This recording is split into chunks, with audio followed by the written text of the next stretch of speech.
Team leader, 2 lakhs salary, అందగాడు, dating కూడా చేసింది, అన్నీ బాగున్నాయి. కానీ ధీరజ్కి అమ్ముందట అని ఆలోచిస్తున్న ప్రియాతో తన తల్లి తనతోనే ఉంటుందని చెప్పాడు ధీరజ్. అన్నీ బాగునే ఉన్నాయి, ఒక తల్లే కదా సరే అని చెప్పి మ్యారేజ్కి అంగీకరించింది. అత్తగారు చాలా పాజిటివ్గా అన్నీ మాట్లాడడం, తను కూతుర్లా చూసుకోవడం సంతోషపడింది ప్రియ. అమ్మయ్య, నా లైఫ్ బ్రహ్మాండంగా ఉంది అని అనుకుంది.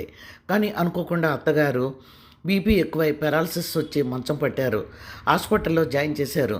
డాక్టర్స్ అంతా బాగుంది, ఇప్పుడు ఇంటికి తీసుకువెళ్ళి ఫిజియోథెరపీ చేయించుకున్నారు. కానీ ప్రియ ఒప్పుకోలేదు. ఆవిడ్ని హాస్పిటల్లోనే ఉంచండి, ఇంటికి వస్తే కొంచెం బాగోదు కదా, నాకు అలాంటివన్నీ ఇష్టం ఉండదు, తర్వాత తీసుకొద్దాం అంది. కానీ ధీరజ్ అన్న మాటలకి ప్రియా షాక్ అయింది. ధీరజ్ నన్ను క్షమించు, సారీ అని ధీరజ్ గుండె మీద వాలిపోయింది ప్రియ.